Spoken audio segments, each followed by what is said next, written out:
This call is now being recorded. बच्चों आज जो है हम D and A block elements को रिवाइज करेंगे, इस चैप्टर को पूरा रिवाइज करेंगे। एक्चुअली ये चैप्टर है थोड़ा मतलब बड़ा चैप्टर है, बट हम उन्हीं टॉपिक को देखेंगे जहां से आपके JEE एग्जाम में क्वेश्चन आने की पॉसिबिलिटी है। ठीक है, या यू कैन 90% क्वेश्चन जो हम डिस्कस करेंगे इसी स्लाइड में से आएगा। ठीक है, इन्हीं टॉपिक से आएगा। देखो अगर चैप्टर क्या है डी एंड ए ब्लॉक, इसमें आपका 90% क्वेश्चन आता है डी ब्लॉक के ऊपर से, 10% ही क्वेश्चन आता है ए ब्लॉक। ए ब्लॉक बहुत लेस इंपॉर्टेंस है, बहुत ज्यादा।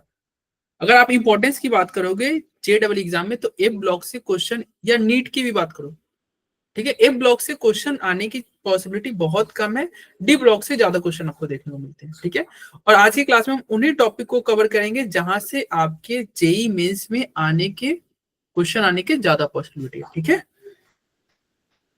तो थोड़ा देख लो डी ब्लॉक क्या होता है। ये पीरियोडिक टेबल है, इसमें ये जो बीच में रहता है इसे हम क्या बोलते हैं, यही सब आपका डी ब्लॉक है, पता है ना, ये लोग डी ब्लॉक है।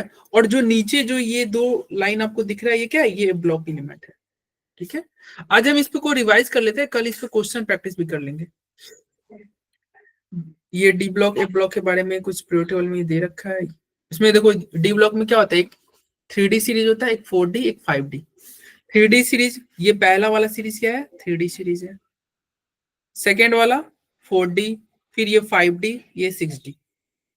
ठीक है, तो एक बार ये सब देख लेना, एलिमेंट आपको याद होने चाहिए। डी ब्लॉक के एलिमेंट को क्या बोलते हैं, एक ट्रांजिशन एलिमेंट करके होता है। आप जानते हो ट्रांजिशन एलिमेंट किसे बोलते हैं? Yes sir. तो ये बोर्ड एग्जाम के लिए क्वेश्चन है, आपका बोर्ड एग्जाम में अगर जैसे आपका आएगा ना तो ये क्वेश्चन आ सकता है, why D block element are called transition element. D block के एलिमेंट ट्रांजिशन एलिमेंट क्यों कहलाते हैं? ठीक है, देखो कोई बता सकता है? इनकम्प्लीट डी ऑर्बिटल होते हैं उनका। ग्राउंड स्टेट में तीसरी आयनिक स्टेट में। इनकम्प्लीट डी ऑर्बिटल होनी चाहिए। ठीक है, मतलब आपका क्या होना चाहिए, their ultimate and penultimate shell is incomplete, आसान, इनकम्प्लीट फील्ड डी ऑर्बिटल होना चाहिए। इसमें चाहे वो ग्राउंड स्टेट में हो या फिर एक्साइटेड स्टेट में हो, मतलब इनकम्प्लीट होना चाहिए, डी ऑर्बिटल भरा हुआ नहीं चाहिए। ठीक है, तो ट्रांजिशन एलिमेंट क्या सारे डी ब्लॉक के एलिमेंट ट्रांजिशन एलिमेंट है? नहीं, सारे डी ब्लॉक के एलिमेंट ट्रांजिशन एलिमेंट नहीं है। कौन से नहीं है, तो देखो जिंक, कैडमियम, मरकरी, ये तीनों आपके ट्रांजिशन एलिमेंट नहीं कहलाएंगे, ट्रांजिशन मेटल नहीं कहलाएंगे। क्यों नहीं कहलाएंगे, क्यों नहीं कहलाएंगे भाई? इनका D10 है, डी भरा हुआ है, लेकिन ट्रांजिशन एलिमेंट होने के लिए क्या कंडीशन है कि डी ऑर्बिटल जो है वो कंप्लीटली फिल्ड नहीं होना चाहिए, पार्शियली फिल्ड होना चाहिए, कंप्लीटली फिल्ड नहीं होना चाहिए।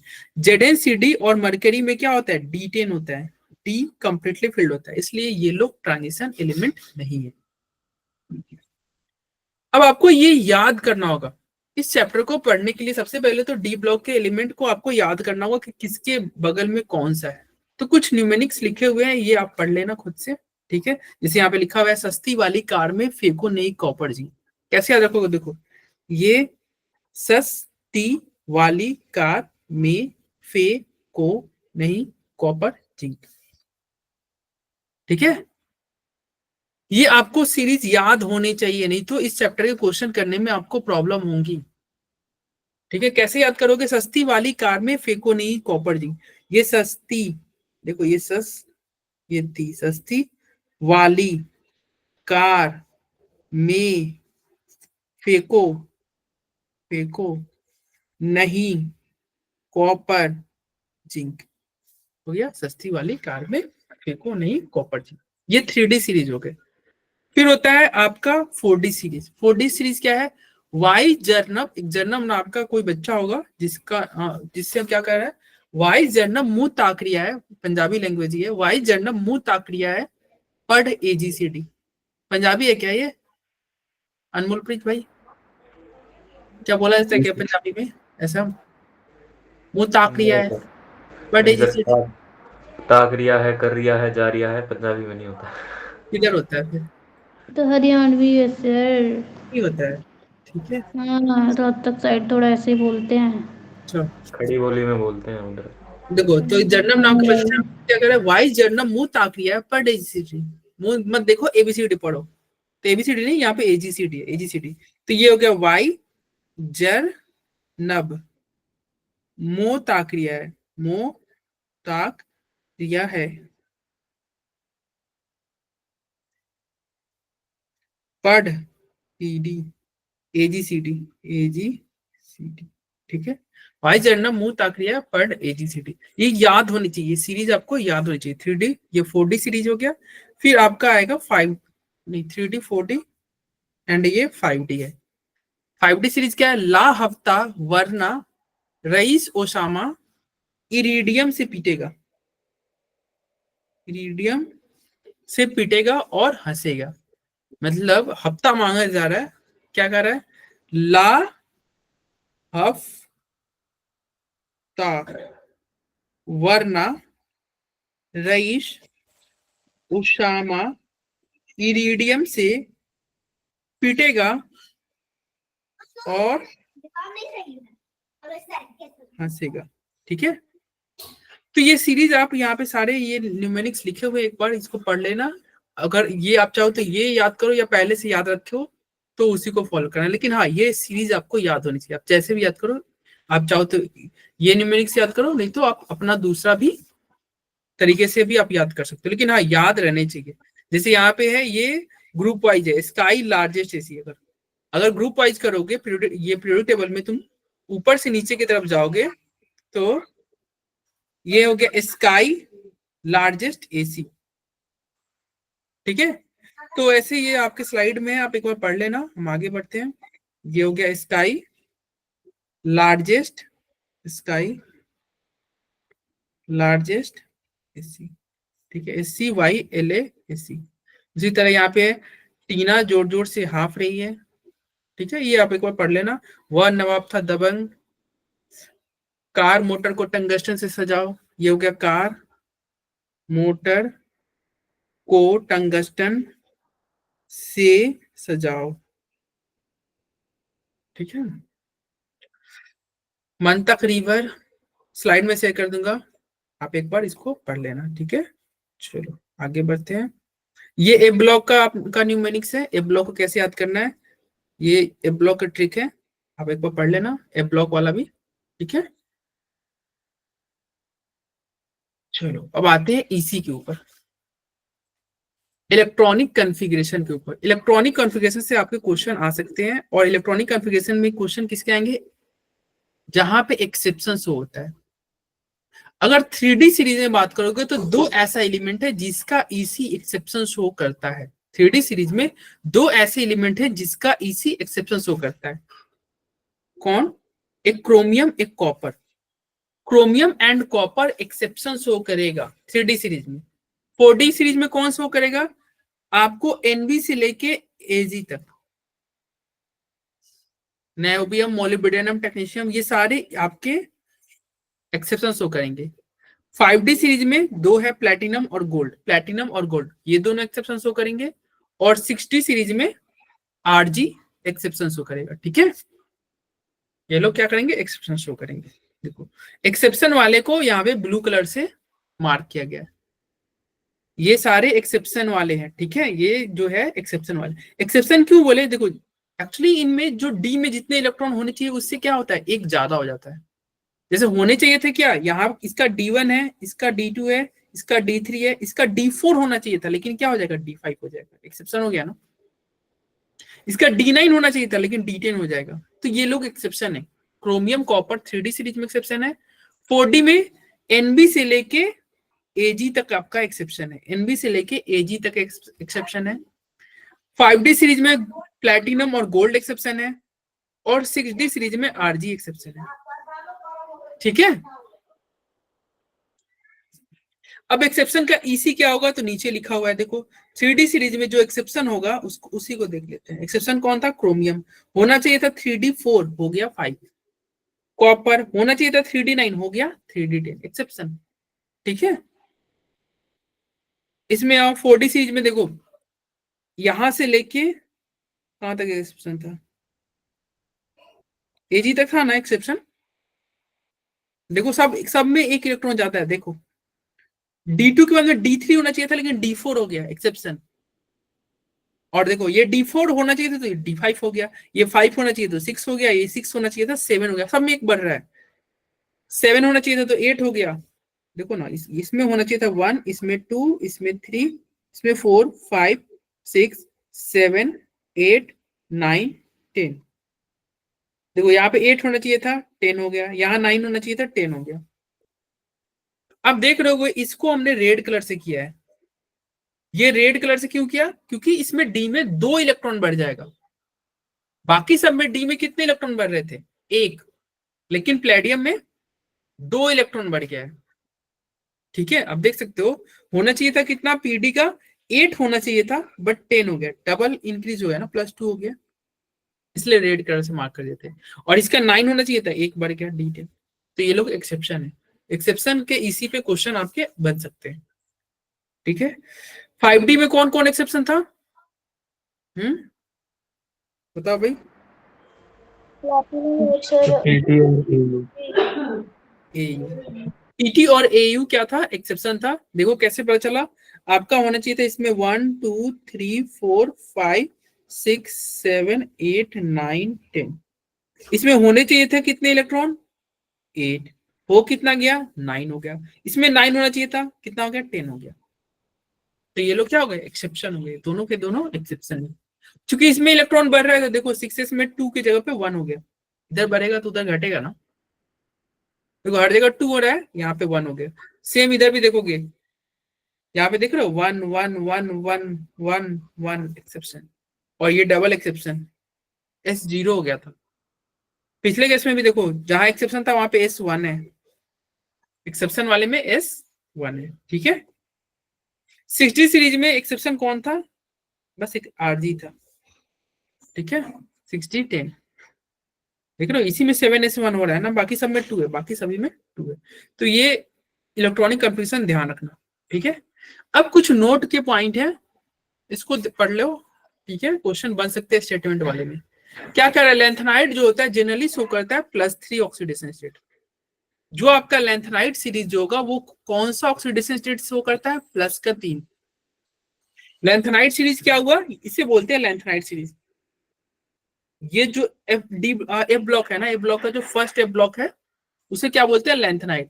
और नीचे वाले को क्या बोलते हैं? Actinide series. नीचे वाला क्या है? एक्टिनाइड है, ऊपर वाला लेंथेनाइड सीरीज। तो लेंथेनाइड सीरीज जो होता है, लेंथेनाइड सीरीज जो होता है, ये कौन सा ऑक्सीडेशन स्टेट शो करता है? +3। जनरली कौन ऑक्सीडेशन स्टेट शो करेगा? +3। ठीक है, अरे बोलो। फिर आपके नोट में एक पॉइंट है क्या? Promethium, PM। PM is only man made lanthanide. It is the only lanthanide which is radio active in nature. जो PM जो है वो क्या है? एक मैन मेड लेंथेनाइड है। प्रोमेथियम जो है वो क्या है? मैन मेड लेंथेनाइड है। ठीक है, और it is the only lanthanide which is radio active in nature. ये एक ऐसा लेंथेनाइड है जो कि रेडियो एक्टिव होता है। ये पॉइंट ध्यान रखना, इंपॉर्टेंट है, क्वेश्चन बन सकते हैं इस पॉइंट पर कि PM प्रोमेथियम जो क्या है, कैसा लेंथेनाइड है? मैन मेड है। बाकी सारे क्या है? आर्टिफिशियल है। और ये क्या है? रेडियो एक्टिव इन नेचर होता है। लेकिन एक्टिनाइड की बात करोगे तो सारे एक्टिनाइड क्या है? रेडियो एक्टिव है। आपके एक्टिनाइड सीरीज, ये जो सीरीज है इसमें जितने भी एलिमेंट है वो सारे के सारे क्या है? रेडियो एक्टिव इन नेचर है। ध्यान रहेगा। ठीक है, आप इसको चाहो तो ऐसे ध्यान रख सकते हो।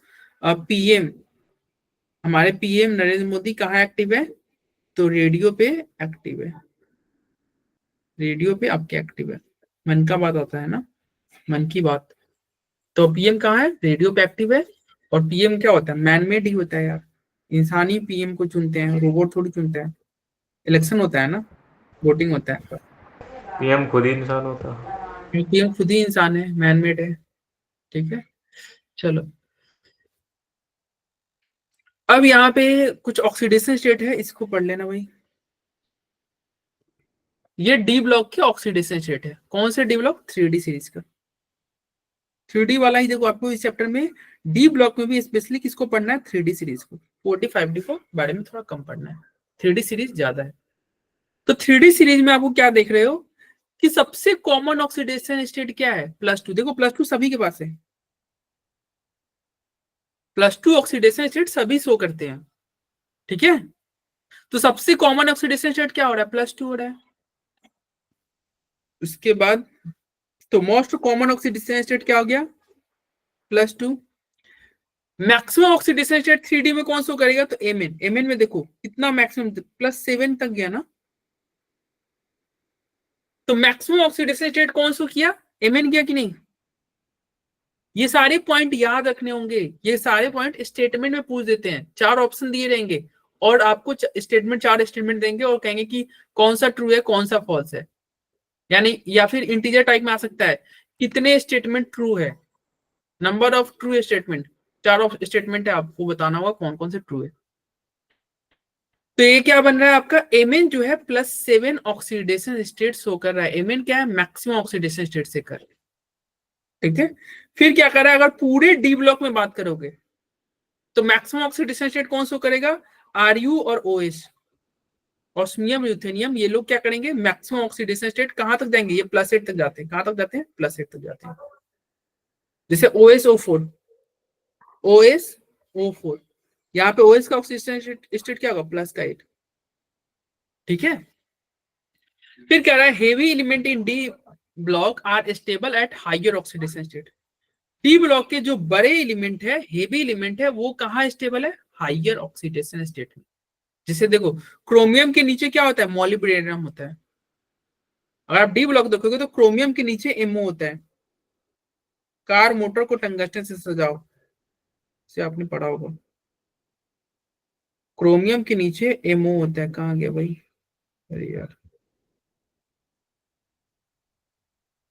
देखो क्रोमियम के नीचे एमओ है, तो बताओ क्रोमियम से बड़ा एमओ हुआ कि नहीं, बड़ा हुआ ना भाई, क्रोमियम से बड़ा हुआ है एमओ। तो इसको हम बोलेंगे हेवी एलिमेंट। और ये जो हेवी एलिमेंट होता है वो हायर ऑक्सीडेशन स्टेट में रहना चाहता है, यानी क्रोमियम +6 से ज्यादा स्टेबल कौन है, मॉलिब्डेनम +6। एमओ का +6 ज्यादा स्टेबल है एज कंपेयर टू क्रोमियम का +6 के, ठीक है। ये सारे पॉइंट आपका एक क्वेश्चन है, जितने भी पॉइंट आपके बोले जा रहे हैं ना यहाँ पे, सबके सब आपका एक क्वेश्चन है, और इस चैप्टर में ऐसे ही क्वेश्चन आते हैं। तो heavy element in D block are stable at higher oxidation rate, MO आपका ज्यादा स्टेबल है एज कंपेयर टू क्रोमियम +6, ठीक है। चलिए अब यहाँ पे क्वेश्चन है, इसका आंसर बताओ भाई।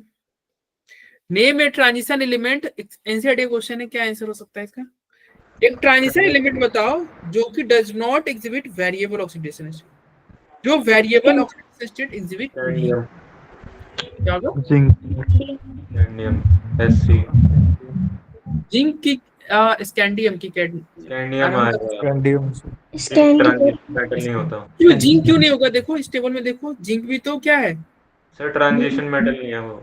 हाँ ये आपका ट्रांजिशन मेटल नहीं है, हमने पढ़ा था Zn Cd Hg ये लोग ट्रांजिशन एलिमेंट नहीं है। ट्रांजिशन एलिमेंट क्यों नहीं है, क्योंकि इनके D10 होते हैं, D10 होने की वजह से ये ट्रांजिशन एलिमेंट नहीं है, ठीक है। और क्वेश्चन में आपका ट्रांजिशन एलिमेंट नहीं पूछा था, तो इसके अलावा सारे ट्रांजिशन एलिमेंट है। स्कैंडिनियम देखो, स्कैंडिनियम सिर्फ एक ही ऑक्सीडेशन स्टेट शो करता है, वेरिएबल नहीं शो करता है, ये वेरिएबल नहीं शो करता है। क्वेश्चन में यही कह रहा था कि कौन वेरिएबल शो नहीं करेगा, तो स्कैंडियम नहीं शो करेगा। सर कॉमन ऑक्सीडेशन नंबर क्या है, +3 या +2?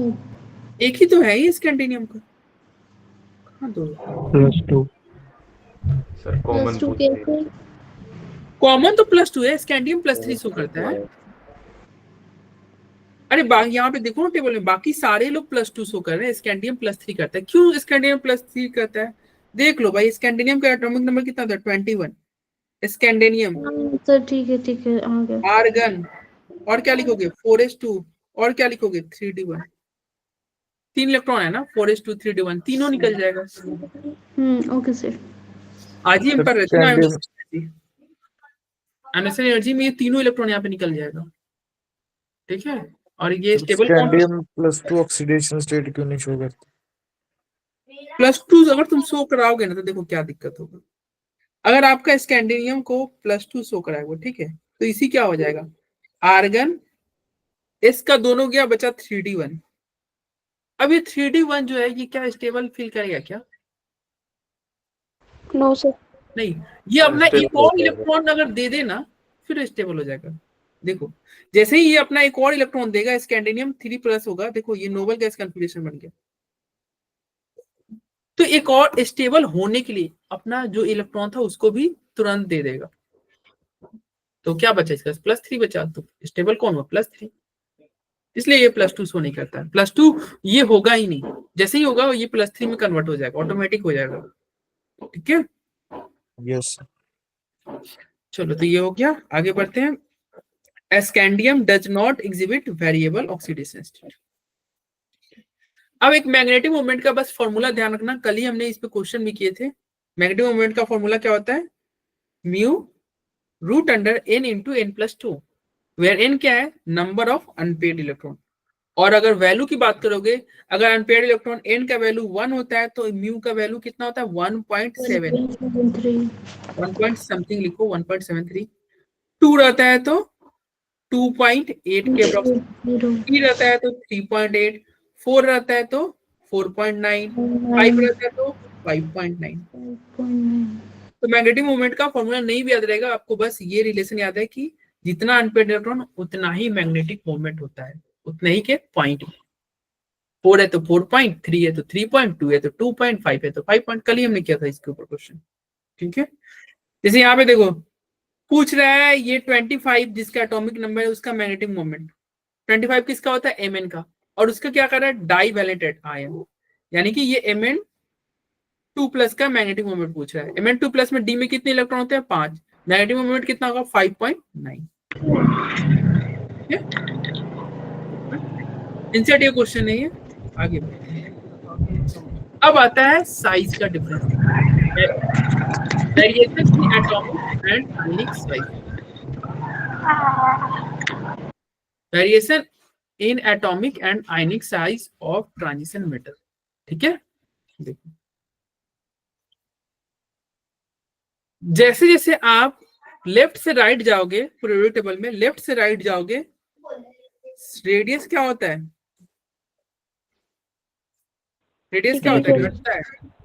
क्यों डिक्रीज करता है, लेफ्ट से राइट जाओगे, प्रोटॉन बढ़ेगा, प्रोटॉन बढ़ेगा, ठीक है, इट मींस पॉजिटिव चार्ज बढ़ रहा है, पॉजिटिव चार्ज बढ़ रहा है, अट्रैक्शन बढ़ेगा, जेड इफेक्ट बढ़ेगा, अट्रैक्शन बढ़ गया, जेड इफेक्ट बढ़ गया, अट्रैक्शन बढ़ा तो साइज कम हो गया। लेफ्ट से राइट जाओगे पीरियोडिक टेबल में, साइज घटता है, क्यों, क्योंकि प्रोटॉन बढ़ गया, प्रोटॉन बढ़ गया, जिससे क्या होगा, अट्रैक्शन इंक्रीज हो जाता है। तो स्टार्टिंग में देखो क्या हो रहा है, ये ध्यान रखना, लेफ्ट से राइट जाते हैं ना, जेड इफेक्ट बढ़ता है, जिस जेड इफेक्ट बढ़ने का मतलब होता है अट्रैक्शन बढ़ना है, अट्रैक्शन बढ़ेगा इसलिए साइज छोटा हो जाएगा, और ऊपर से नीचे जाओगे तो साइज इंक्रीज हो रहा है। साइज इंक्रीज करता है। और ऐसा क्यों होता है, तो देखिए ये न्यूक्लियस है, लेफ्ट से राइट जा रहे हो तो सेंटर में प्लस चार्ज बढ़ रहा है, सेंटर में प्लस चार्ज बढ़ रहा है, तो लेफ्ट से राइट जब जाओगे पीरियोडिक टेबल में, सेंटर में प्लस चार्ज बढ़ते जा रहा है तो अट्रैक्शन बढ़ जाएगा ना, जो भी इलेक्ट्रॉन होगा, जो भी इलेक्ट्रॉन होगा उसको क्या करेगा, न्यूक्लियस अट्रैक्ट करेगा, जो भी इलेक्ट्रॉन होगा उसको न्यूक्लियस क्या करेगा, अट्रैक्ट करेगा, इलेक्ट्रॉन को न्यूक्लियस क्या करेगा, अट्रैक्ट करेगा, जिससे वजह से क्या हो जाएगा, अरे प्लस बढ़ गया ना, लेफ्ट से राइट जाओगे प्लस बढ़ेगा, अट्रैक्शन बढ़ेगा, तो इलेक्ट्रॉन का अट्रैक्ट किया, साइज कम हो गया, साइज क्या हुआ, डिक्रीज कर गया। लेकिन एक समय के बाद में तुम देख रहे हो क्या साइज फिर से इंक्रीज करने लगा, तो साइज इंक्रीज क्यों किया गया, क्योंकि लेफ्ट से राइट जा रहे हो तो ठीक है, इलेक्ट्रॉन बढ़ रहा है, साथ ही साथ प्रोटॉन बढ़ रहा है, साथ ही साथ इलेक्ट्रॉन भी बढ़ रहा है ना। जैसे अगर आपसे पूछा जाए निकेल और कॉपर, निकेल का एटॉमिक नंबर कितना होता है 28, यानी कि प्रोटॉन कितना 28, इलेक्ट्रॉन कितना 28, कॉपर का एटॉमिक नंबर कितना 29, प्रोटॉन कितना 29, इलेक्ट्रॉन कितना 29, तो इसमें इलेक्ट्रॉन क्या है ज्यादा, और इलेक्ट्रॉन बढ़ गया इसलिए क्या होगा, इलेक्ट्रॉन इलेक्ट्रॉन के बीच में क्या लगेगा, मान लो यहाँ पे इलेक्ट्रॉन बढ़ गया तो इलेक्ट्रॉन इलेक्ट्रॉन के बीच में रिपल्सन लगेगा कि नहीं, और ये रिपल्सन Yes, से क्या होगा, साइज इंक्रीज कर जाएगा। तो आपको ध्यान रखना होगा क्या, स्टार्टिंग में तो साइज डिक्रीज करेगा कहां तक, फेरस तक आपका साइज डिक्रीज किया। फिर क्या होगा, साइज थोड़ा कांस्टेंट रहेगा, फेरस कोबाल्ट निकल का साइज क्या रहेगा, एक कांस्टेंट रहेगा, और कॉपर जिंक का साइज इंक्रीज कर जाएगा, कॉपर जिंक का साइज फिर से इंक्रीज करेगा। ठीक है, शुरू में डिक्रीज क्यों किया, क्योंकि प्रोटॉन बढ़ रहा है इसलिए अट्रैक्शन बढ़ गया, इसलिए साइज शुरू में डिक्रीज किया, फिर कांस्टेंट रहा, एंड फिर इंक्रीज क्यों कर गया, क्योंकि इलेक्ट्रॉन भी तो बढ़ रहा है, प्रोटॉन बढ़ रहा है, ठीक है, इलेक्ट्रॉन भी तो बढ़ रहा है, इलेक्ट्रॉन इलेक्ट्रॉन के बीच में रिपल्सन लगेगा, जिसकी वजह से साइज इंक्रीज कर जाएगा। ठीक है, तो ये ट्रेंड ध्यान रखना रेडियस का। और इसमें तुम देख रहे हो, देखो ये 3D सीरीज था, ये 4D है, और ये 5D है। आप क्या देख रहे हो, 3D से बड़ा साइज किसका है, 4D का है, लेकिन 4D 5D का साइज क्या है, लगभग सेम है। देख लो, ग्राफ देख रहे हो, एक दूसरे को टच कर रहा है अप्रॉक्स। तो 4D और 5D का साइज क्या होगा, अप्रॉक्स सेम है, लेकिन 3D का छोटा है। तो जनरल ट्रेंड यही होता है ना, लेफ्ट ऊपर से नीचे जाओगे तो साइज क्या होना चाहिए, बढ़ना चाहिए। हाँ भाई, साइज बढ़ रहा है, देखो 3D से बड़ा साइज किसका है, 4D का है, लेकिन 4D और 5D का साइज लगभग सेम है। 5D का बड़ा होना चाहिए था ना, yes, तो 5D का बड़ा होना चाहिए था, लेकिन 5D का साइज क्या है, 4D और 5D का अप्रॉक्स सेम है। ऐसा क्यों हो गया, 4D 5D का साइज क्यों हो गया सेम, बताओ। Contraction, yes. क्या हो जाता है, ये रीजन दे रखा है क्यों ये इंक्रीज डिक्रीज कर रहा है साइज का, तो ये रीजन आप खुद से पढ़ लेना, अभी हमने डिस्कस किया ही। ठीक है, देखो 4D and 5D series element have nearly same atomic radius, क्यों, लेंथेनॉइड कॉन्ट्रैक्शन, लेंथेनॉइड कॉन्ट्रैक्शन की वजह से साइज क्या होता है, अप्रॉक्स सेम होता है। लेंथेनॉइड कॉन्ट्रैक्शन है क्या, यहां पे देखो लेंथेनॉइड है ना 57 और ये 72, 57 और 72, इसके बीच में देखो लेंथेनॉइड आ रहा है कि नहीं, ये आपका 3D था, ये आपका 4D था, और ये तुम्हारा 5D था। तो 4D और 5D के बीच में एक लेंथेनॉइड सीरीज आ गया कि नहीं। अब लेंथेनॉइड सीरीज आने का मतलब क्या है, बहुत सारे प्रोटॉन आ गए बीच में, प्रोटॉन बढ़ने का मतलब अट्रैक्शन बढ़ गया, अट्रैक्शन बढ़ गया तो साइज घट गया। तो 5D का साइज बढ़ना चाहिए था, लेकिन अट्रैक्शन बढ़ रहा है ना, इसलिए साइज बढ़ नहीं पाया, घटा नहीं, लेकिन उतना ही रह गया जितना 4D का था। ठीक है, साइज उतना ही रह गया। जिरकोनियम और हैफनियम का क्या रहेगा, साइज सेम ही रह जाएगा।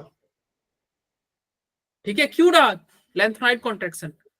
और इसलिए जिरकोनियम और हैफनियम को क्या बोलते हैं, सिस्टर एलिमेंट भी बोलते हैं, आपके स्टेटमेंट में आ सकता है। जिरकोनियम और हैफनियम को क्या बोलते हैं, सिस्टर एलिमेंट। क्यों सिस्टर एलिमेंट बोलते हैं, साइज सेम है। ठीक है, साइज सेम है और प्रॉपर्टी भी सेम ही है, एक ही ग्रुप का है ना, प्रॉपर्टी भी सेम है, तो इन दोनों को बोल दिया गया सिस्टर एलिमेंट। ठीक है, तो इन जनरली पीरियोडिक टेबल में क्या होता है, लेफ्ट से राइट जाओगे साइज घटेगा, और ग्रुप पे जाओगे ऊपर से नीचे जनरली क्या होता है, साइज बढ़ना चाहिए। लेकिन लेंथेनॉइड कॉन्ट्रैक्शन की वजह से साइज क्या हो जाता है, सेम रह जाता है, किसका, 4D और 5D का साइज सेम रह जाता है। तो इसलिए देखो यहाँ पे लिखा हुआ है जिरकोनियम और हैफनियम, इसको सिस्टर एलिमेंट बोलते हैं। क्यों बोलते हैं, क्योंकि इनके एटॉमिक रेडियस तो सेम है ही, फिजिकल प्रॉपर्टी भी सेम है। ठीक है, और क्यों सेम हो रहा है एटॉमिक रेडियस, लेंथेनॉइड कॉन्ट्रैक्शन। चलिए अब देखते हैं आगे, atomic radius of gallium and aluminium. Gallium और एल्युमिनियम की बात करोगे तो देखो गैलियम का साइज क्या होना चाहिए, बड़ा होना चाहिए। जनरल ट्रेंड क्या कहता है, ऊपर से नीचे जाओगे रेडियस बढ़ना चाहिए, लेकिन गैलियम का रेडियस क्या हो रहा है, नहीं बढ़ा। क्यों, क्योंकि इसके पहले क्या आ गए, ये डी ब्लॉक के एलिमेंट आ गए। देखो अब ये डी ब्लॉक का एलिमेंट आया, जिसकी वजह से क्या हो गया, डी का इलेक्ट्रॉन आने का मतलब है प्रोटॉन भी आया, डी ब्लॉक एलिमेंट आया मतलब प्रोटॉन भी आया, प्रोटॉन बढ़ा यानी कि अट्रैक्शन बढ़ा, अट्रैक्शन बढ़ा तो साइज क्या होना चाहिए, बढ़ना चाहिए, नहीं साइज नहीं बढ़ेगा, साइज नहीं बढ़ेगा। तो ये लिखा हुआ है atomic radius of gallium is slightly smaller, small ही हो गया, किससे, एल्युमिनियम से। क्यों, पुअर शिल्डिंग की वजह से। डी ब्लॉक एक्चुअली शिल्डिंग जो होता है डी का पुअर होता है, सबसे स्ट्रॉन्ग शिल्डिंग किसका है, एस का। अगर शिल्डिंग इफेक्ट ये पीरियोडिक टेबल चैप्टर में पढ़े हो गया, एस का शिल्डिंग सबसे ज्यादा, फिर पी, तब डी तब एफ। सील्डिंग किसका ज्यादा है? एस का सील्डिंग ज्यादा है, एफ का सील्डिंग पुअर है। डी का सील्डिंग क्या है? पुअर है। अब ये डी एंड एफ का सील्डिंग पुअर है। सील्डिंग पुअर होने का मतलब क्या है? पुअर सील्डिंग का मतलब होता है अट्रैक्शन ज्यादा, और अट्रैक्शन ज्यादा मतलब साइज छोटा।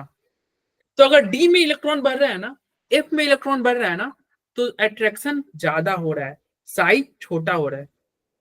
तो देख रहे हो गैलियम में जो था, गैलियम केस में डी में इलेक्ट्रॉन बढ़ा कि नहीं? देखो इसके पहले ही डी ब्लॉक वाले है ना, तो डी ब्लॉक में इलेक्ट्रॉन बढ़ा, डी में इलेक्ट्रॉन बढ़ा। डी में इलेक्ट्रॉन का बढ़ने का मतलब क्या? अट्रैक्शन बढ़ा। अट्रैक्शन बढ़ने का मतलब साइज छोटा हो गया। ध्यान रहेगा, गैलियम का साइज छोटा हो गया। चलिए, किससे? एल्युमिनियम से साइज इसका छोटा हो गया। फिर कह रहा है सिमिलरली थैलियम। थैलियम का भी साइज जितना बढ़ना चाहिए बढ़ा नहीं, छोटा ही रह गया। Atomic radius of thallium is smaller than expected. जितना आप सोच रहे थे थैलियम का साइज बढ़ेगा, उतना बढ़ा नहीं, सेम ही रह गया, छोटा ही रह गया। ये रहा टीएल। क्यों ऐसा हो गया बताओ, कारण बताओ। टेल का साइज क्यों उतना बड़ा नहीं इंक्रीज हो रहा है, छोटा क्यों रह गया? लेंथेनाइड कॉन्ट्रैक्शन देख लो, इसी लाइन में तुम देखोगे, यहाँ पे ही लेंथेनाइड सीरीज है, देख लो। देखो 57 से 72 इसके बीच में लेंथेनाइड सीरीज आ गया। और लेंथेनाइड सीरीज में इलेक्ट्रॉन कहाँ जाता है? एफ ब्लॉक में, F14। और एफ का सील्डिंग क्या होता है? पुअर। पुअर सील्डिंग, और पुअर सील्डिंग का मतलब अट्रैक्शन ज्यादा। पुअर सील्डिंग का मतलब अट्रैक्शन ज्यादा, अट्रैक्शन ज्यादा मतलब साइज छोटा। ठीक है, तो एफ का ये टीएल का साइज क्यों छोटा हो गया? लेंथेनाइड कॉन्ट्रैक्शन की वजह से। एटॉमिक रेडियस ऑफ थैलियम क्या हो गया? छोटा हो गया, लेंथेनाइड कॉन्ट्रैक्शन की वजह से। तो ये कुछ एक्सेप्शन वाले पॉइंट थे जो आपको याद करने होंगे, और यहां से क्वेश्चन आ सकते हैं। ठीक है, अगर एफ ब्लॉक में आप साइज की बात करोगे, तो एफ ब्लॉक का साइज जो होता है डिक्रीज करता है, लेफ्ट से राइट जाओगे, लेकिन कुछ आपको वेरिएशन दिखेगा। जैसे ये टेबल से तुम देख लो, ये एफ ब्लॉक का साइज है, लेंथेनाइड सीरीज का है, देखो साइज डिक्रीज कर रहा है। देखो डिक्रीज कर रहा है ना, डिक्रीज किया, लेकिन बीच में कांस्टेंट रह गया, फिर डिक्रीज किया, फिर बढ़ गया। तो अगर ये लेंथेनाइड सीरीज का देखोगे तो क्या हो रहा है? डिक्रीज कर रहा है, फिर बढ़ भी जा रहा है, कुछ एक्सेप्शन दिखेंगे। लेकिन हमारे काम का क्या है? अगर आपको याद होगा, हमने स्टार्टिंग की स्लाइड में पढ़े थे लेंथेनाइड। लेंथेनाइड का क्या, कौन से ऑक्सीडेशन स्टेट में रहना चाहता है लेंथेनाइड? +3। तो लेंथेनाइड जो होते हैं वो 3+ में स्टेबल है। तो साइज भी किस में चेक करना? 3+ में। और 3+ में आप क्या देख रहे हो? स्टेबल भी है, साइज चेक करोगे ना तो कोई एक्सेप्शन नहीं आएगा। देखो सीधा decrease decrease decrease decrease decrease, देखो डिक्रीज ही कर रहा है, एक्सेप्शन नहीं दिखेगा आपको, देख रहे हो? तो इसलिए लेंथेनाइड सीरीज का आप कैसे साइज देखोगे? 3+ में। 3+ में आप साइज देखोगे तो साइज डिक्रीज ही कर रहा है विदाउट एनी एक्सेप्शन। लेफ्ट से राइट जा रहे हो, साइज डिक्रीज कर रहा है, और यही ये ग्राफ भी बता रहा है। देख रहे हो ग्राफ कैसा है? लेफ्ट से राइट जा रहे हो, साइज डिक्रीज कर रहा है। ठीक है, तो लेंथेनाइड सीरीज का आप क्या देखना? लेंथेनाइड सीरीज का 3+ का साइज देखना। नॉर्मल वाला साइज इंपॉर्टेंट नहीं है, 3+ वाला इंपॉर्टेंट है। वैसे ही एक्टिनाइड में भी तुम देखोगे तो एक्टिनाइड का भी आपको 3+ का ही साइज इंपॉर्टेंट है। एक्टिनाइड का भी आप 3+ वाला ही देखना, और 3+ का भी साइज क्या हो रहा है एक्टिनाइड में? देखो डिक्रीज ही कर रहा होगा। देखो 111 103, देखो डिक्रीज ही कर रहा है। सर कॉमन ऑक्सीडेशन स्टेट क्या होती है इसमें? 3+ का ही चेक करना है। हाँ, atomic size ionic radius of tri-positive actinide ion decrease as atomic number increases due to poor shielding of 4f electron। ठीक है, 3+ का ही चेक करना, दोनों का 3+ का चेक करना, और दोनों का 3+ क्या हो रहा है? साइज लेफ्ट से राइट जाने पे डिक्रीज कर रहे हैं, चाहे आप लेंथेनाइड लो या एक्टिनाइड लो।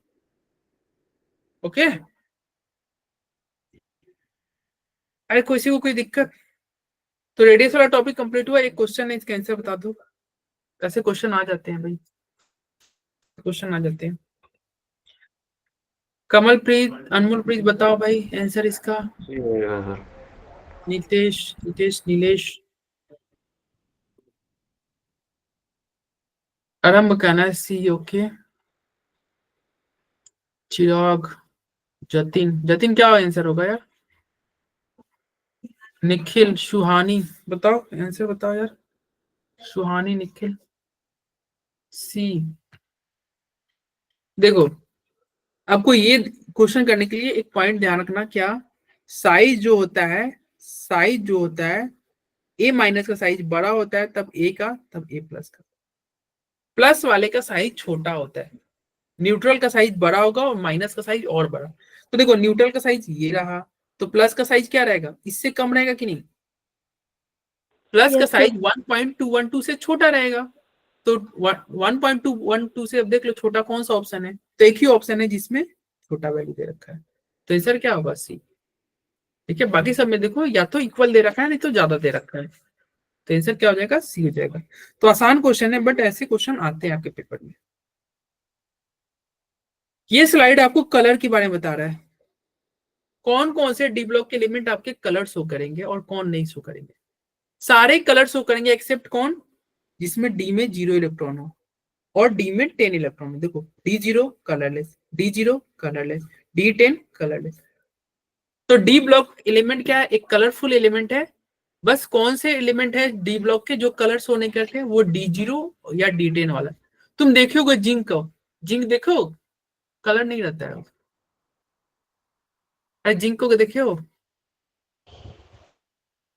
क्या लाल पीला हरा रहता है क्या जिंक का कलर? अरे वो ब्राउन थोड़ी होता है।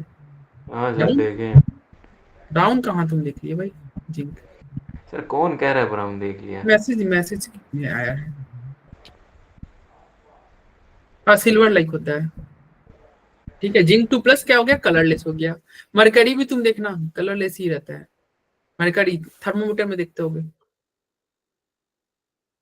तो ये सब क्या है, कलरलेस कौन होगा, D0 या D10 वाले, बाकी सारे कलरफुल है। अब आता है ऑक्सीडेशन स्टेट में तुम एसिडिक, बेसिक और एम्फोट। देखो बहुत सारे स्लाइड मतलब जो है ये आपको हम क्या ले रहे हैं, कलर के बारे में और भी बहुत कुछ पढ़ना है, लेकिन हम उतना ही चीज ले रहे हैं जो आपके इस चैप्टर में जहां से JEE के लिए इंपॉर्टेंट है। हम उन्हीं टॉपिक को कवर कर रहे हैं जो आपके लिए इंपॉर्टेंट है, और सबसे ज्यादा इंपॉर्टेंट तो है KMnO4, K2Cr2O7।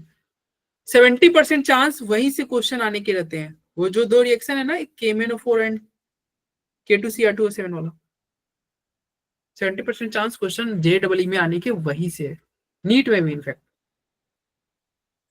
इधर से क्वेश्चन आने के चांसेस थोड़े कम रहते हैं। पोटेशियम पर मैग्नेट के डिकम्पोजिशन वाली रिएक्शन आ जाती है कई बार तो। प्रिपरेशन भी आती है, कई बार नहीं, मैक्सिमम वही आता है, डिकम्पोजिशन वाला रिएक्शन, प्रिपरेशन वाला रिएक्शन। वो 2-3 ही रिएक्शन है, ज्यादा रिएक्शन है नहीं। वही उन्हीं रिएक्शन तीनों में पूछते से रहता है, वही। वही रिएक्शन बार बार पूछते रहता है। हर साल पेपर में, इस हर साल आता है JEE एग्जाम में, इस साल भी आएगा, किसी ना किसी शिफ्ट में डेफिनेटली वहां से क्वेश्चन आएगा। तो उसको अच्छे से हम कर लेंगे। देखो, ऑक्सीडेशन स्टेट की बात करें, अगर ऑक्सीडेशन स्टेट +1 से लेके +3 तक है तो उसका नेचर होता है बेसिक।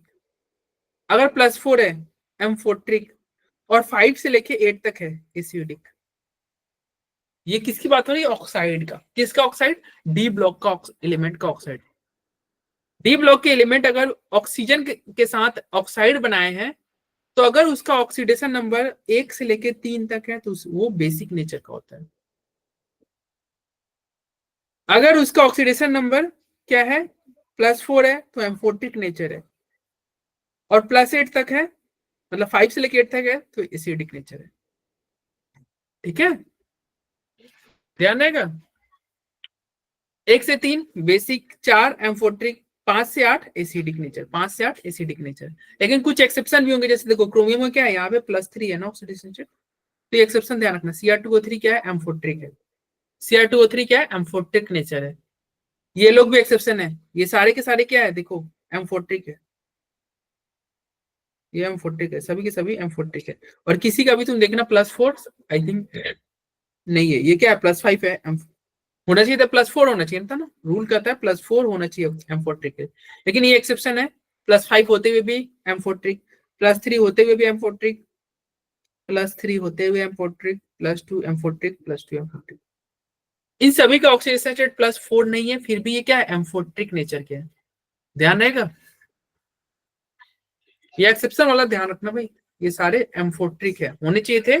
क्या कम है ना, तो कम का क्या होता है, बेसिक होता है ना, बेसिक होना चाहिए था, नहीं बेसिक नहीं, ये लोग एम्फोट्रिक थे।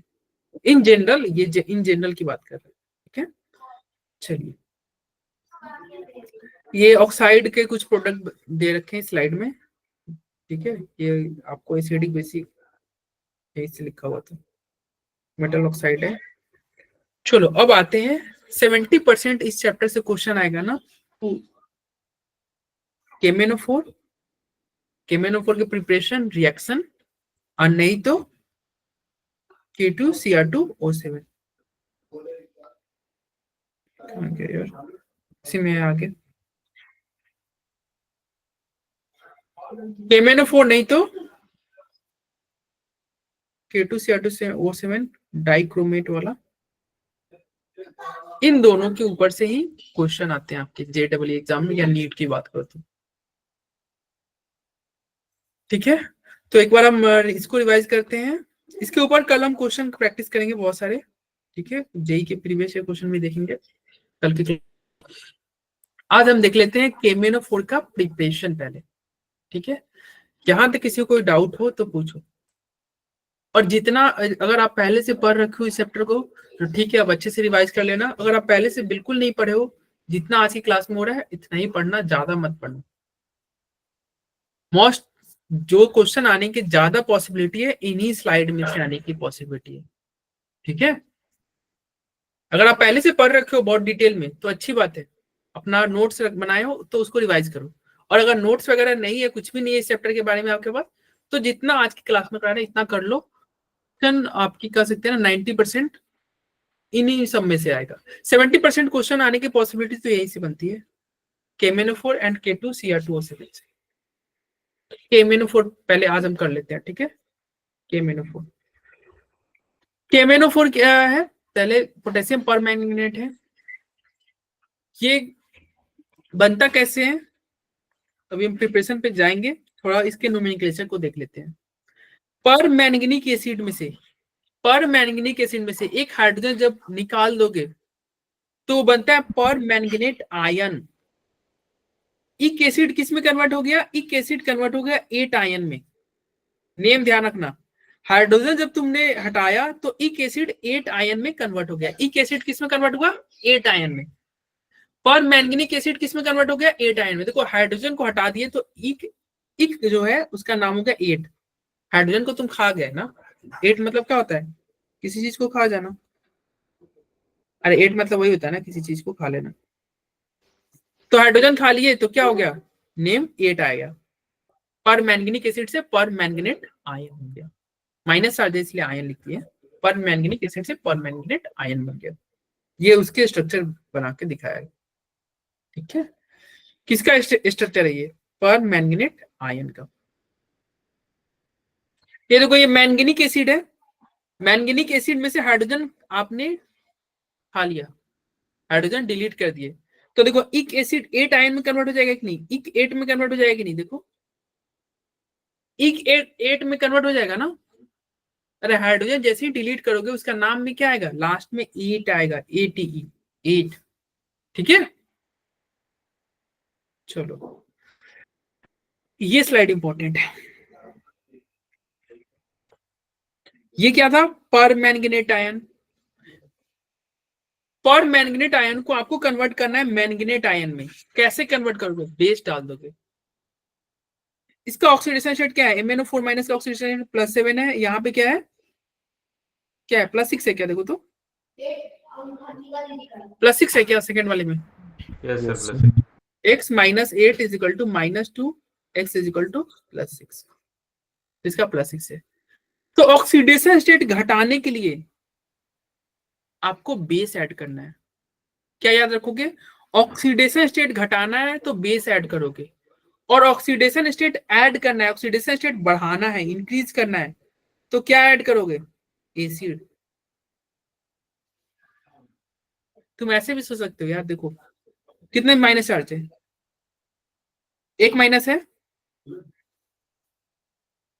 यहाँ पे कितना माइनस है, एक माइनस। अगर मान लो आपको माइनस बढ़ाना है तो बेस ही डालोगे ना, OH माइनस।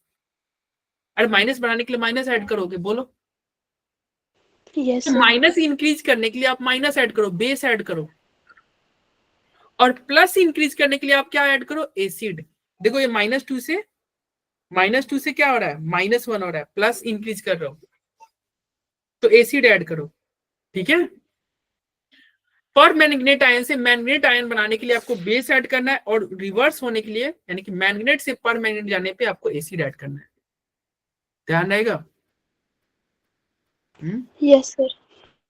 कैसे याद कर लोगे आप, याद कर लेना, क्या याद कर लेना, क्या था यार, MnO4 माइनस, इसको हम लिख देते हैं +7 Mn+6। अगर +7 से +6 जाना है, ऑक्सीडेशन नंबर घटा रहे हो, घटाने के लिए क्या ऐड रखोगे, एसिड या base? Base sir. Acid, base sir. Base OH minus. देखो माइनस रहेगा तभी तो ऑक्सीडेशन स्टेट कम करेगा ना, माइनस ही ऑक्सीडेशन स्टेट कम करेगा। और ऑक्सीडेशन स्टेट बढ़ाने के लिए, इंक्रीज करने के लिए क्या ऐड करोगे, acid. Acid. Acid. Acid add करोगे तो ऑक्सीडेशन स्टेट बढ़ जाएगा। एसिड में क्या होता है, H+, देखो प्लस ऐड करोगे तब तो प्लस बढ़ेगा ना, ध्यान रहेगा। ये बहुत इंपॉर्टेंट है, ये स्लाइड बहुत इंपॉर्टेंट है, ध्यान रखना। चलिए आगे बढ़ते हैं। अब आता है MnO4 माइनस। MnO4 माइनस है, अगर ये एसिडिक मीडियम में डालोगे ना, देखो Mn पे कितना है चार्ज है, +7, अगर एसिडिक मीडियम में डालोगे तो ये क्या हो जाएगा, +2 में कन्वर्ट हो जाएगा। बेस मीडियम में डालोगे तो ये +6 में कन्वर्ट हो जाएगा, और न्यूट्रल में डालोगे तो +4 में कन्वर्ट हो जाएगा। क्या कहना चाह रहे हैं, कहना ये चाह रहे हैं कि देखो अगर KMnO4 जो है ये रिडॉक्स चैप्टर में यहां से क्वेश्चन बनते हैं। KMnO4 को अगर बेसिक मीडियम में डालोगे तो KMnO4 किस में कन्वर्ट हो जाएगा, MnO4 2- में कन्वर्ट हो जाएगा। और KMnO4 का देखो ऑक्सीडेशन क्या था, +7 होता है, +7 होता है, +7 होता है। MnO4 2- का ऑक्सीडेशन स्टेट क्या होगा, प्लस का 6, प्लस का 6 सर। यहाँ पे +4, यहाँ पे +2। तो आपको क्या याद रखना है कि KMnO4 बेसिक मीडियम में +6 में कन्वर्ट होता है, बेसिक मीडियम में किस में कन्वर्ट होता है, +6 में। न्यूट्रल मीडियम में किस में कन्वर्ट होता है, KMnO4 +4 में कन्वर्ट हो जाएगा। और एसिडिक मीडियम में क्या होता है, +2 में कन्वर्ट हो जाता है। अब देखो यहां से क्वेश्चन अगर रिडॉक्स में पूछेगा तो क्वेश्चन रिडॉक्स चैप्टर में ऐसे बन सकता है कि KMnO4 एसिडिक मीडियम में उसका इनफेक्टर बताओ, KMnO4 का एसिडिक मीडियम में इनफेक्टर बताओ, ऐसा क्वेश्चन आ गया, क्या बताओगे, क्या होगा इनफेक्टर? 5 सर। 5 होगा। कैसे पता चला 5 होगा, देखो चेंज कितना हो रहा है, चेंज इन ऑक्सीडेशन स्टेट क्या हो रहा है, 5 का हो रहा है ना, +7 से +2 गया, कितना का चेंज है, चेंज हो रहा है 5 का। तो एन फैक्टर क्या हो जाएगा, 5, एन फैक्टर क्या होगा, 5 हो गया। ठीक है, Mn की संख्या एक ही है ना, तो मल्टीप्लाई तो एक ही से करोगे, तो 5 × 1 5।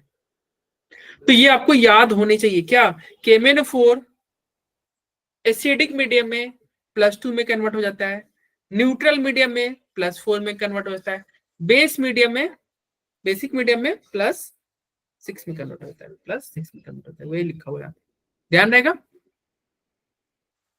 ठीक है, चलिए आगे बढ़ते हैं।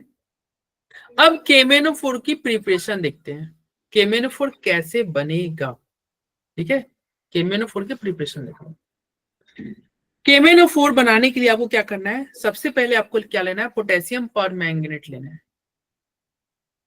नहीं ये तो पोटेशियम परमैंगनेट ही बनाना है, बनाना है सर, बनाने बनाना के लिए है। तो लेंगे। अरे मैं यहाँ पे ये पढ़ लिया, पोटेशियम परमैंगनेट बनाने के लिए आपको क्या लेना है, आपको MnO2 लेना है, क्या लेना है, MnO2 लेना है, और इसका रिएक्शन कराना है एक अल्कली के साथ। अल्कली मतलब कोई बेस ले लो यार, NaOH KOH कुछ भी ले लो, KOH, ठीक है। और एक ऑक्सीडाइजिंग एजेंट चाहिए, लाइक KNO3। मतलब KMnO4 बनाने के लिए क्या करोगे, MnO2 लोगे, और क्या लोगे, बेस लोगे, और क्या लोगे, ऑक्सीडाइजिंग एजेंट लोगे, ऑक्सीडाइजिंग एजेंट लोगे, ऑक्सीडाइजिंग एजेंट आपका क्या होगा, K2MnO4 बन जाएगा। क्या बना आपका, यहाँ पे बन रहा है K2MnO4। K2MnO4 का ऑक्सीडेशन स्टेट क्या है? Mn का यहाँ पे ऑक्सीडेशन स्टेट क्या है देखो तो। अरे ये प्रोडक्ट जो बना है इसमें ऑक्सीडेशन स्टेट क्या है बताओ ना भाई। +6 है सर। हाँ प्लस। अब बताओ लेकिन तुम्हें KMnO4 में +7 चाहिए कि नहीं? Yes sir. यस अब ये +6 बना है, आपको +7 चाहिए, ऑक्सीडेशन स्टेट बढ़ाना है। एसिडिक मीडियम है बेसिक मीडियम? एसिडिक में सर। एसिडिक यानी कि एसिडिक मीडियम, यानी कि इसमें ये जो बना है K2MnO4 जो बना है, इसमें अब क्या करो, एसिडिक मीडियम डाल दो H+। H+ मतलब क्या हो गया? एसिडिक मीडियम हो गया ना, एसिडिक मीडियम। तो जैसे ही एसिडिक मीडियम डालो, एसिडिक तुम्हारा क्या हो गया, ऑक्सीडेशन स्टेट +6 से किस में कन्वर्ट हो गया? +7 में। और +7 में कन्वर्ट हो गया, बन गया MnO4-। ठीक है, के यहाँ पे ऑलरेडी था ना, कि यहाँ से आके जुड़ जाएगा, क्या बन गया? KMnO4 बन गया। यही तो आपको बनाना था। ठीक है, तो KMnO4 के, हाँ कमल प्लीज बताओ। सर ये भी याद रखना पड़ता है कितने मोल लेंगे? नहीं यहाँ पे आपको स्टोमेट्री, हाँ क्वेश्चन नहीं सर, इसमें याद नहीं है। नहीं, जेई में क्वेश्चन बन जाता है। क्वेश्चन देखे थे, 1-2 क्वेश्चन देखे थे सर इसके। हाँ बन जाते हैं, क्वेश्चन बन जाते हैं। ठीक है, आपको देखो ये याद नहीं रखना, आपको बैलेंसिंग करना आना चाहिए। रिएक्शन प्रोडक्ट याद रखो। अगर अगर आप स्टोमेट्री याद रख सकते हो अच्छी बात है, अगर नहीं भी याद हुआ तो चिंता की बात नहीं है, बैलेंस कर लेना। बैलेंस नहीं कर लोगे यार, कोई बहुत टफ बैलेंसिंग नहीं है यार, देख लो।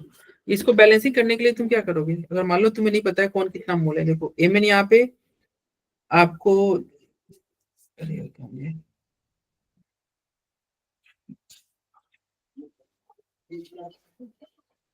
देखो यहाँ पे Mn कितना है? 2 मोल। प्रोडक्ट में भी Mn क्या है? 1। तो यहाँ पे 2 से मल्टीप्लाई करोगे तो 2 हो जाएगा। फिर ऑक्सीजन तुम काउंट कर लेना, ऑक्सीजन यहाँ पे कितने हो रहे हैं? 2 2 जा 4 और ये 4 4 4 4 4 कितना हो गया? 8 और 2 10। प्रोडक्ट में भी देखो ऑक्सीजन आपको 10 ही होना चाहिए ना, तो 4 2 जा 8 और 2 10। तो अगर आप बैलेंसिंग कर सकते हो एग्जाम में तो बैलेंस कर लेना, नहीं तो याद कर लेना। वैसे कुछ देखा जाए क्या, देखो तो ये स्टोमेट्री याद करने का कोई तरीका, 2 2 जा 4 फिर 0 फिर 2 2 याद रख सकते हो करने वाला। देखो एक ना। साइड की सैलरी याद रखनी पड़ेंगे सर, तो भी बैलेंस कर पाएंगे। हाँ 2 4 देखो, 2 4 0 ऐसे, और 2 2 यही हो रहा है, 2 4 0 2 2। ठीक है, यानी कि देखो 2 2 का रिलेशन बन रहा है। देखो प्रोडक्ट में क्या है? 2 2 है। इधर भी तुम्हारा होना चाहिए था 2 2 2, लेकिन क्या किया गया है? एक को 0 कर दिया गया है, तो एक को 0 किया गया है तो उसके पड़ोसी में इंक्रीज कर गया है। एक को 0 करके वो 0 इसमें ऐड हो गया, मतलब ये 2 इसमें ऐड होके 4 बन गया। तुम बस 2 2 2 2 ध्यान रखना, हो जाएगा। क्या हमने लिखा, देखो मैं बता दे रहा हूँ क्या लिखा है इधर। 2 2 2 2 ऐसे बैलेंसिंग कर लेना। फिर क्या करना, इसको ये जो है इस 2 को यहाँ से डिलीट करके, इसमें +2 कर देना। तो रियल तुम्हारा बैलेंसिंग क्या है? 2 4 0 2 2। ध्यान रहेगा? Yes sir. ठीक है, सब 2 2 2 थे, बस ये वाला 2 इसको डोनेट कर दिया, बीच वाले को डोनेट कर दिया। ठीक है, हो गया बैलेंसिंग 2 4 0 2 2। एंड इधर क्या है फिर नीचे वाले में, तुम देख लेना इधर सेकेंड वाले में भी क्या है, इधर 2 2 है एंड इधर 0 है, इधर 0 है 2 0 2 एंड इधर क्या है 3 4 है। तो सेकेंड स्टेप में क्या था? 3 4 2 और इधर क्या है? ठीक है, यहाँ पे कुछ भी नहीं लिखना है। 0 मतलब ये मत समझना कि कुछ नहीं, 0 का मतलब है यहाँ पे इसके आगे कुछ भी मत लिखना। ठीक है, अगर ज्यादा दिक्कत हो तो यार 1 लिख लो, और वो कहा कि सर मतलब 0 में लिखा था, इसका मतलब वहां पे कुछ भी नहीं लिखना है। ठीक है, उसके आगे कुछ भी नहीं लिखना है। तो 3 4 2 0 एंड फिर 2 3 सर 4। ट्रिक से बढ़िया 2-3 बार रिएक्शन लिख के हाँ 2 देखेंगे 3 बार तुम कैसे आप, भी, याद मतलब हो कैसे जाएगा। भी तुम याद कर लेना। ठीक है, 3 4 2 0 2। चलिए मेन रिएक्शन प्रोडक्ट है भाई, रिएक्शन प्रोडक्ट नहीं याद रहेगा तो बैलेंसिंग ही क्या करके क्या करोगे, किसको बैलेंसिंग करोगे जब रिएक्शन ही प्रोडक्ट नहीं याद रहेगा। एग्जाम में खुद को बैलेंस करेंगे फिर। हाँ, तो देखो यहाँ पे क्या कर रहा है, कैसे ये अब KMnO4 बनाओगे, KMnO4 बनाने के लिए MnO2 लेना, MnO2 लेना और साथ में इसका क्या लेना है, KOH डालना है, और क्या करना है, उसका ऑक्सीडेशन करना है, क्या बन जाएगा, K2MnO4 बन जाएगा, और K2MnO4 बनेगा, इसका ऑक्सीडेशन रेट +6 होता है, अब +6 को आपको +7 में कन्वर्ट करना है, एसिड डाल दो, +7 में कन्वर्ट हो गया, ठीक है। और जो तुम्हारा प्रोडक्ट में है, जो आपने रिएक्टेंट ले रखा था MnO2, वही रिएक्टेंट फिर से आपको मिल जाएगा, वही रिएक्टेंट फिर से मिल जाएगा, और वाटर दोनों स्टेप में 2 मोल वाटर निकल रहे थे, दोनों स्टेप में 2 मोल वाटर निकल रहे थे। MnO2 आप स्टार्टिंग में 2 मोल लिए थे, एक MnO2 तो बाहर निकल गया, एक Mn आपका KMnO4 में कन्वर्ट हो गया, ठीक है। चलिए, हाँ बोलिए कमलप्रीत। सर वहाँ पोटाशियम क्या किस स्टेप में सर, जो क्या लास्ट फिर में से सर, बोलिए, लास्ट में सर जो क्या प्रोडक्ट लास्ट, बना है 2MnO4, उसमें सर पोटाशियम नहीं है, तो वो सर कहाँ पर? पोटेशियम यहाँ पे है ना, ऊपर वाले स्टेप पे देखो, तो वो अपने आप आ जाएगा ना पोटेशियम, उसके बाद सर ये एक साथ हो गया ना पोटेशियम, ये प्रोडक्ट बन गया ना, पोटेशियम आ गया तो पोटेशियम जुड़ जाएगा। अरे जैसे NaCl कैसे होता है, NaCl को आप पानी में डालोगे तो Na+ और Cl- तो ये मतलब टूट ये जाता है। होता है कि ये तब पोटाशियम नहीं रहेगा उसके साथ। नहीं देखो, NaCl अगर मान लो, इधर समझना, NaCl है, आप NaCl लिखो या Na+Cl- लिखो, पानी में डालते ही NaCl क्या है, आयनिक बॉन्ड है, ये एक साथ नहीं रहते, ये ब्रेक कर जाते हैं। तो आप अगर NaCl लिखा हुआ है ये भी सही, अगर Na+Cl- लिखा हुआ है दोनों सही, तुम्हारा मन है KMnO4 लिखो वो भी सही, तुम्हारा मन नहीं है कि K नहीं लिखना है छोड़ दो वो भी सही, ठीक है। अरे दोनों सही है भाई, एक्चुअली यहाँ पे K जो रहेगा ना, वो क्या है, आयनिक बॉन्ड है, वो आसानी से बाहर निकल जाएगा। अगर आप स्ट्रक्चर भी ड्रॉ करोगे KMnO4 का, तो देखो KMnO4 का स्ट्रक्चर भी ड्रॉ करोगे आप, तो कैसा स्ट्रक्चर होता है, देखो MnO4 करना है ना,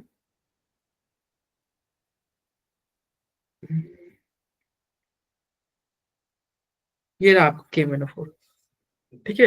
अब ये क्या है, ये K जो है ये माइनस है तो ये प्लस है, ये आसानी से K बाहर चला जाता है, ठीक है। Mn 7 बॉन्ड बनाते हैं, देख लो 7 बॉन्ड बना लिया, तो ये इजिली बाहर निकल जाता है, ठीक है। तो आप लिखो या मत लिखो दोनों सही है।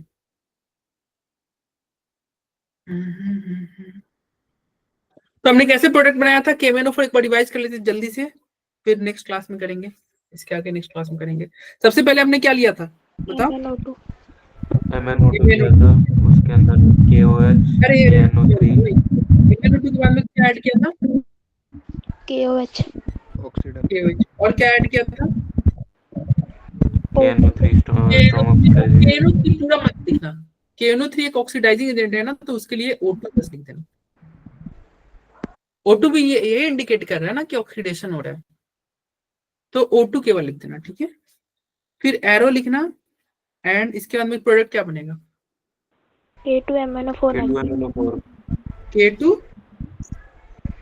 K2MnO4 और क्या बनेगा, 2 mole of water, 2 mole water के बने। अभी हम वाटर ही लिख दे रहे हैं, मोल और नहीं, इतना लिख दिया। अब बैलेंसिंग कर देते हैं, बैलेंसिंग हमने क्या था 220 सर, 2 24 240 तो 0 मत लिखो, 240 एंड फिर क्या हो गया 22, 2 चलिए अब क्या हो गया, ये पहला इक्वेशन बैलेंस। अब यहाँ पे तुम देख रहे हो ऑक्सीडेशन स्टेट पहले क्या था, +4 था, ये +4 से +6 तक तो आपने बना लिया, अब इसके आगे 7 तक ले जाना है, तो ये जो बना है ना K2MnO4, इसी को फिर से अब आगे बढ़ाते हैं, इसी रिएक्शन को फिर से आगे बढ़ाते हैं। क्या लेंगे, KMnO4 की जगह पे हम लिख दे इसको, K2MnO4 की जगह पे MnO4 लिख दे रहे हैं, अभी बोला ना K रखो या मत रखो कोई दिक्कत नहीं, तो MnO4 किए, और ऑक्सीडेशन स्टेट बढ़ाना है, एसिड या बेस, एसिड सर, एसिड, क्या डाल दो H+ डाल दो, और रिएक्ट करा दो, क्या बन जाएगा? तो प्रोडक्ट तो पता ही है, KMnO4 ही तो बनाना था, तो वो तो प्रोडक्ट लिख ही दो यार। KMnO4 बनाना था तो तुम KMnO4 लिखो या MnO4 माइनस लिख दो। और क्या बनना चाहिए? जो रिएक्टेंट ले रखे थे वही रिएक्टेंट फिर से बन जाएगा, तो MnO2 भी बन जाएगा साथ में। और क्या बनेगा? 2 मोल वाटर, दो 2 मोल वाटर बन जाएगा। ठीक है, अब बैलेंसिंग तुम कर देना। ये 2 था, 2 मोल था, ठीक है। ऊपर में K2MnO4 2 मोल था, नीचे में MnO4 माइनस कितने मोल बनेंगे? MnO4 माइनस कितने मोल बनेंगे? 2 मोल। ये, हाँ ये 2 मोल है तो ये भी 2 मोल है, ये वाटर 2 मोल है, ये भी 2 मोल है। ठीक है, मतलब प्रोडक्ट में 2 का ही कॉम्बिनेशन था, ऊपर भी 2, यहाँ भी कॉम्बिनेशन क्या बन रहा है? जब ऊपर 2 था तो ये भी 2 बन रहा है, ये भी 2 बन रहा है। लेकिन एक फालतू में MnO2 ज्यादा बन रहा है, तो बताओ ये ज्यादा बनने के लिए आपको स्टार्टिंग में इसको 3 लेना होगा कि नहीं? तभी वो ज्यादा Yes, ज्यादा होगा ना, 3 लेना होगा।